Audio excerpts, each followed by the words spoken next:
Our next guest has been at the helm of Minneapolis politics since his election in 2017. With the re-election in 2021, Mayor Jacob Frey of Minneapolis, serving as a 48th mayor of this vibrant city, Mayor Frey's leadership is distinguished by his unwavering commitment to inclusivity, progressive policymaking, and community engagement. Born and raised in Virginia, Mayor Frey moved to Minneapolis after earning his degrees from College of William and Mary and Villanova University School of Law. His career began as a civil rights attorney and community organizer, where he focused on advocating for fair housing and the rights of low-income individuals. Mayor Frey has also been a central figure in guiding Minneapolis through pivotal movements, particularly following the tragic death of George Floyd in 2020. Beyond his policy achievements and many other achievements, Mayor Frey is known for his accessibility and dedication to engaging directly with the community, such as today at the East African Leadership Summit. Today we are fortunate to hear from Mayor Frey as he shares his insights on urban leadership, community resilience, and the future of Minneapolis. Please join me in welcoming the Mayor of Minneapolis, Mayor Jacob Frey.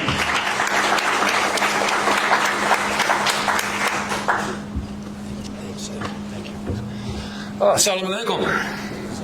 Magaiga Jacob Frey, Yarub, Boka Magalida, Minneapolis, Akam Gupta Faye, whatever language it may be, Mahat Senate, we are so honored to have you here in our city. Whether you are a resident of Minneapolis or you are coming in for this extraordinary East African Leadership Forum, we want to make sure that you feel included, that you feel welcomed, and understand that the city of Minneapolis is the best city in the world, in large part due to our incredible East African community that we have here in the city.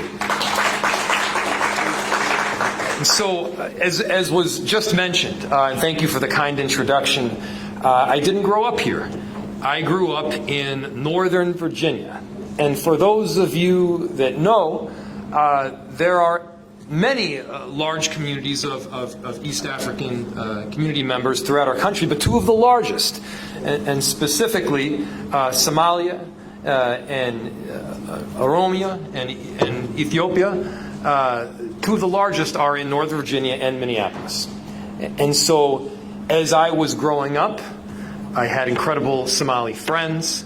As I moved out to Minneapolis, I felt right at home because I had that tight-knit community that when I knew very few other people had minimal family or friends, as I had just moved to a new city, I had an amazing East African community that made me feel right at home from the very beginning.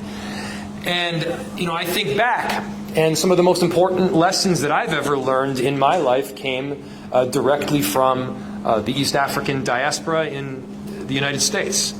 I remember before I was a politician, before I was a lawyer, before I was working at all in any form, I was a very serious distance runner. I was 10 years old, and I cared deeply about running. And so I used to take the bus down to George Mason University on 123 to run with the George Mason track and field team. And anybody have any idea of the incredible Somali runner, multiple runners, but one in particular that used to run for George Mason University? Abdi Bile.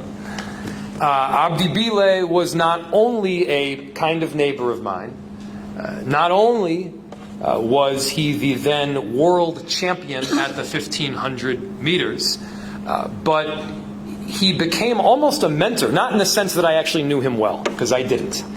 But I remember one instance in particular where I was running by George Mason University at a place called Burke Lake. And I remember seeing this tall, dark, lanky figure coming towards me. And as he approached, I realized, oh my goodness, I think that's Abdi Bile. And I decided that I would never forgive myself if I did not take the opportunity to run with him, at least for a few steps. And he was on his very easy day that day.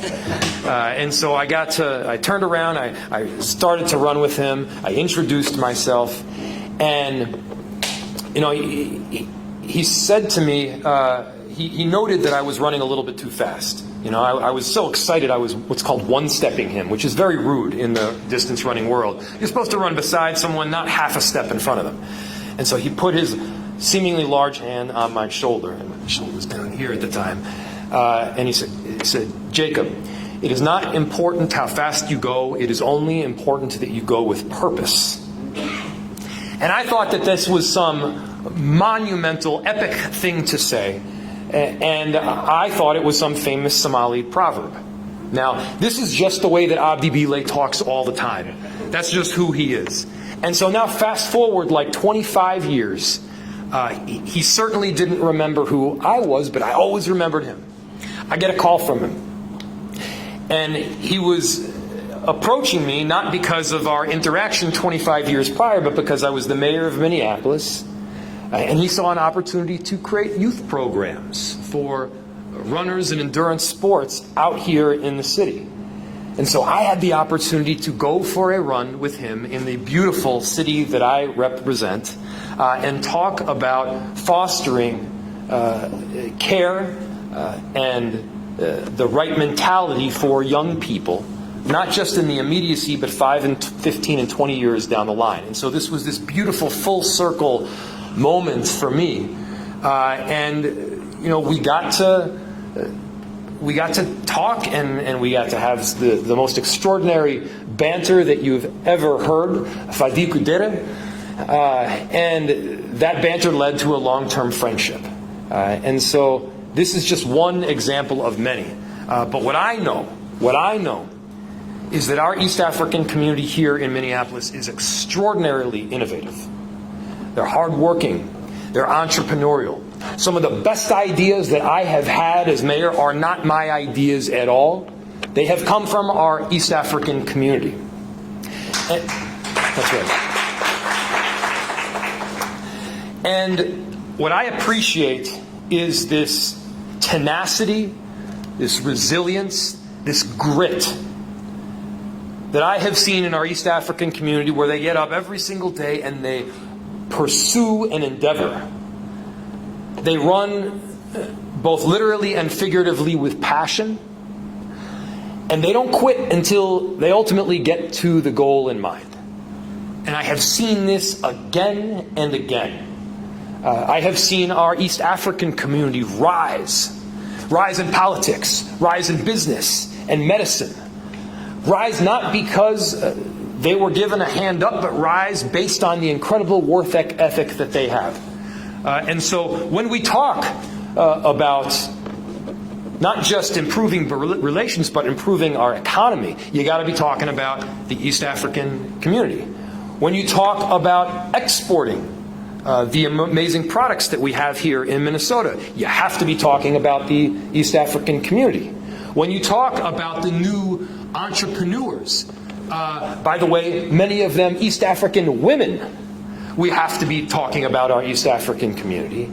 And as we talk about our next generation and the generation after and the long-term success for our city, we need to be talking about our East African community yet again. And so this is a community that I am proud to work with. I am proud to have mentors in this community, not just of me, but of my daughter Freyda, which, as I now understand, this was not on purpose, actually means something like clever girl in Somali. Am I right? Something close to that. And so I want to just express my gratitude to each and every one of you for the work that you do. This East African Leadership Forum is something so special for our city. It's something that I want to make sure that we continue for the long haul. And Mahat Senate, I'm proud to be here with you all today. Thank you so much.